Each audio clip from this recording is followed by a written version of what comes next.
What's up YouTube, Webbers5 here, coming at you today with my 10-year deck profile. So guys, before we get to the profile, I do want to apologise that I never actually did a deck profile on this last format. I don't exactly know why I didn't do one. I think I was probably under the pretense that I wasn't using it enough, so you guys probably didn't really want to see it. For those that did, I do apologise, but I'm making up for it by doing it now. So, without further ado, let's get into this profile. Okay guys, so starting the profile off, let's go with the 3 ofs that we play in terms of the 10 years. So start with 3 of the new 10 year Spirit Ashuna. So this is probably the best 10 year in the deck. So, for those who don't know, all the 10 years share the same first effect, that if you control no effect monsters, you can special summon it. And then they each have a different secondary effect, which is you can banish them from either your hand or graveyard to do a specific thing. Ashuna lets you special summon a 10E monster from your deck. So this just came out in the new Chaos Impact, and essentially it has upped the ceiling of this deck exponentially. So this is essentially one of the reasons that the deck's becoming a lot better now. Okay, next 3 of we play is 3 Vishuda. So Vishuda's individual effect is banish it to target a card your opponent controls and return it to the hand. Some of you may notice this because it was teched back when Mermaid was still around, because you just special summon it, link it off into the link 1, then banish it to bounce an opponent's card. So it was really good. So it was a really nice niche option for going second. Next 3 of we play 3 Sathana. So Sathana's individual effect is if a non-effect monster is destroyed by battle or card effect, banish it to resurrect one of them. It kind of sucks that it just says one of them and not all of them, but if it said all of them, it would probably be a bit too good. And final 3 off we're playing 3 Adara. So Adara's individual effect is banish it to target one of your banished worms, eject itself, add it back to the hand. So usually you want to use it to add back either the Ashuna or the Vishuda, because they've got the most proactive effects. Adara also acts as a tuner monster and a level 1, so you usually use it and one of your level 7s, one of these two, to go into one of your level 8 synchros, like the new one, who is insane, by the way. And so yeah, that's it. So that's the 3 ofs that we play in the deck. And then with the remaining 10Es, I play them as 1 ofs, so that's 1 Mapura and 1 Nahata. So Mapura's individual effect is he blocks any targeting effect done on a non-effect monster and destroys it. Nahata's individual effect is if a non-effect monster and an opponent's monster battles, banish it to drop the opponent's monster by 15. So Nahata I find is a nice little niche effect because it works both ways. So it's useful in your opponent's turn as well to just drop your opponent by 15, which is pretty much enough for most of your non-effect monsters to just beat over it. Mapura's effect, so yeah, Mapura I'm playing at 1 because frankly it doesn't really come up very frequently. There's so few targeting based effects. While there are quite a few target based effects in the game, most of the monster effects in the current game that target are either easily blockable by another, can either be easily blocked in this deck by the field spell, which prevents your non-effect monsters being affected by monster effects anyway, and then the other thing that mainly targets is like the Borals, which you can't respond to, so it's not that great. Hence why you only really play 1 of it. Okay, so that's it for the 10 new monsters. And then additional monsters we play, so these are like combo extenders. So 1 Mermare. Mermare can only be summoned with the effect of a worm, but the Link 2 is the Link 2 10U is a really good way to go into it, and it's really easy to get Mermare in the grave in this deck, so that's useful. And then Mermare also acts again as a tuner, but it's really good for just the token fodder, which is good for going into the bigger links. And then other one Phantom Skyblaster. Again, he's token generation, so really useful.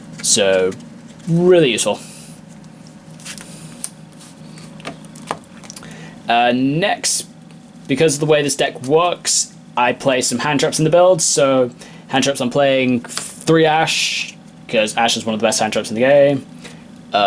2 Ogre, she's good, but a bit more situational. And 2 Effect Veiler, because Veiler can just essentially shut down a lot of turns just by dropping it.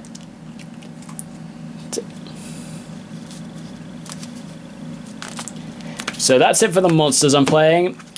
And to the spells, we play 3 of their main spell, Vessel, for the Dragon Cycle.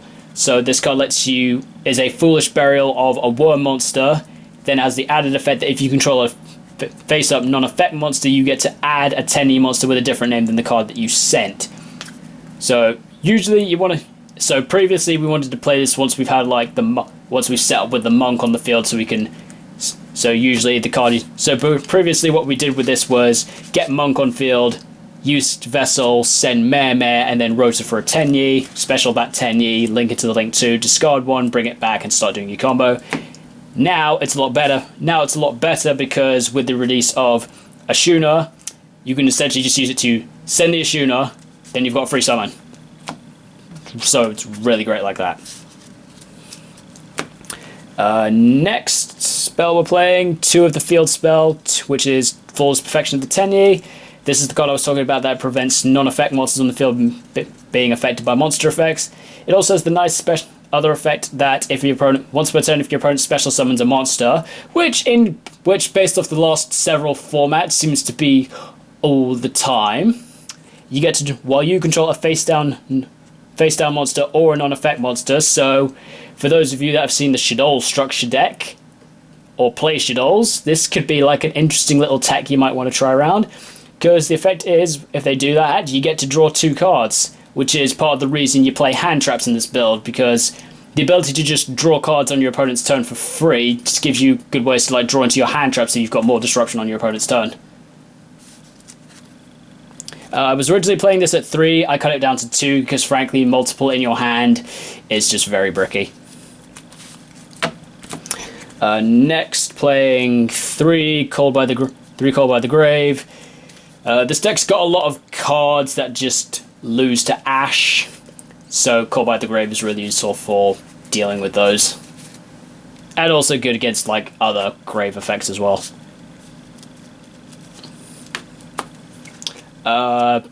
2 Desires. I play lots of 3-off cards, and I play lots of cards in this deck at 3, so really easy to use. So pretty useful. It's just a +1. 1 Foolish Burial. You want your monsters, because this deck just works so well with monsters in grave. Just another way to like get your Ashuna in the grave and start your combo off. And last spell I play one monster reborn, just as a res. Nice quick generic res. Okay, and last bits of the deck, playing the traps that I'm playing. Yes, guys, I actually play traps in this. I play traps in this deck. This is quite strange for me. I don't remember the last time I actually played a deck that had traps in it. If anyone can think of a time I played traps in a deck, do let me know. So, traps I'm playing, 3 of the deck's counter trap, Fists of the Unrivaled Tenyi. So this card is basically a solemn judgment. So it stops a spelled card, trap card, or or a monster effect. While you control a non-effect monster, you negate it, and you just negate the activation. It sadly doesn't destroy, which is annoying, but sometimes that's a bit better. And it's also got a nice little second effect that if it's destroyed by an opponent's if it's set and destroyed by an opponent's card effect, you get to special summon a non-effect monster from your extra deck. So that's pretty useful. There's a few interesting targets that you can play with it. I'm playing one very cheeky target. But primarily you can just use this to like go into something like, say, either the Monk. If you want to just drop a Berserker quick off as a 3k, that's too good as well. Or you can just use it for Landfoe for Link Extension. And then the last traps I'm playing, 2 Waterfall of Dragon Souls. The deck's pretty much entirely worms, so this is a good way to just another way to search into them. And I suppose if you felt like, or if say if you're doing it on your opponent, or say if you've got stuff in your hand that you don't mind having in the And again, since all the cards in the deck work fine in grave, you can just waterfall, send them from your hand to draw. It really depends what you feel you need. It depends if you want, like, if you've got, say, a couple of multiples and you're like, oh, I don't really like this, I might just get rid of some of these and draw, or you can just search. So both effects are quite useful. Okay, so that's the main deck. Going into the extra deck, playing 3 Monk. So Monk's your startup card. Yeah, not really a lot to say about Monk. He doesn't have an effect, so yeah, just 3 Monk. 2 Shaman. So Shaman's the extender off of the Monk. So she's discard 1, target a worm in your grave and special summon it. You do get locked out of your extra deck for the rest of the turn except for worm. Oh, you get locked out of your monster effects from the extra deck except for worms, which most of the effects you use from the extra deck are, so it's not so bad. And she's also got a nice little effect that makes me think back to the old days of Dark Magician when they played Ebon Illusion Magician. So she's got the effect, if a non-effect monster declares an attack, you can target a card your opponent controls and destroy it. So that's pretty useful. And 1 Berserker, this is like the big guy in the deck. 3k. He's a non-effect monster, so he's usually what you do with it. So he's usually the thing that triggers the effect of your Shaman. So what some people I noticed do in the old deck was they would find a way to link into the Berserker first, and then link the Berserker and something else off into the Shaman, discard 1, and then bring back the Berserker. Or some people just go for the combo of Shaman, discard, bring back Mare, generate tokens, token into a link, then make Berserker. Okay, next, the new monster, 1 Draco Masters of the Tenyi. So he's got the same summon requirements as Berserker, but he's got the added effect, which is he's got 3 link arrows that point down, unlike Berserker, and he's got an effect, which is pretty useful. So Masters is immune to being destroyed in battle with effect monsters, and if you control. And he's also got a really nice little effect, which is if you control no other effect monsters, you can destroy effect monsters your opponent controls up to the number of non-effect monsters you control and/or in your graveyard. So it's a bit more difficult to use because you have to have nothing else on your field, but by clearing your opponent's board after that, you should be pretty much free to go into your future combo bit. And if, say, you've set yourself up by using those monks. By using multiple monks from earlier, you've got at least a solid 1 to 2 pops pretty easily. And it is non-targeting destruction as well, which is pretty useful. And he's a 2/6 as well, which isn't completely terrible. Other links that I'm playing 1 Lanfo, because he's another non-effect monster, so pretty useful. Generic links as well. 1 Link Spider. This is usually for if I go off the Mare, so I've got 1 option of something to go into. I can use 1 of the tokens into the Link Spider, and then I can use it Spider and the other 2 tokens to make it like Berserker or Masters if I feel like it, depending on my board. And then also 1 Link Karibo, again with the Mare tokens. But I could also use it with Adara as well, or Effect Veiler if I get to the point that I have to summon an Effect Veiler. So yeah, they're really useful as well. And last link I'm playing, 1 Blackluster Soldier of Chaos. So your level 7s are pretty easy. So the level 7s of the deck are pretty easy to summon. The way I see it is like special something, turn it into a monk. Turn it into the monk, special summon 1 of your other level 7s, and then if you've got the normal summon, or if say the first monster you used was the Shuna, banish it, summon something new, and then you could just link off into Soldier of Chaos. You got 3 with different names, used a level 7, so he's got his good immunity effect as well. So yeah, just something I'm trying around with, I'll think about it.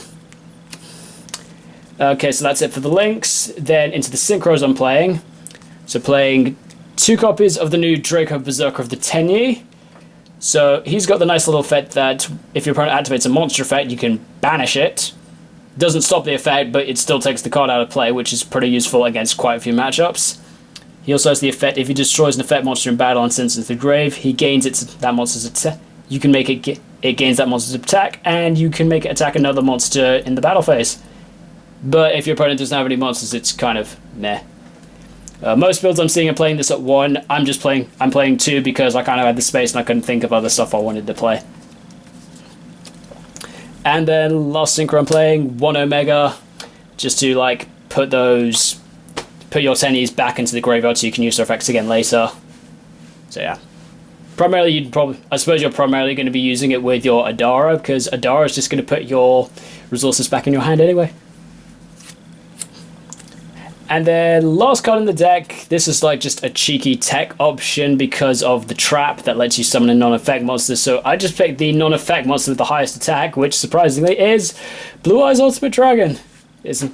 I remember the first time I did this, my opponent was completely unexpected. They're like, okay, that's interesting. I just thought, what?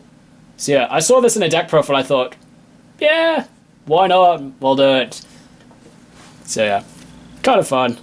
Just a nice little option. And again, it's a non-effect. And again, it's also a non-effect monster, so it fuels up the Draco Master guy.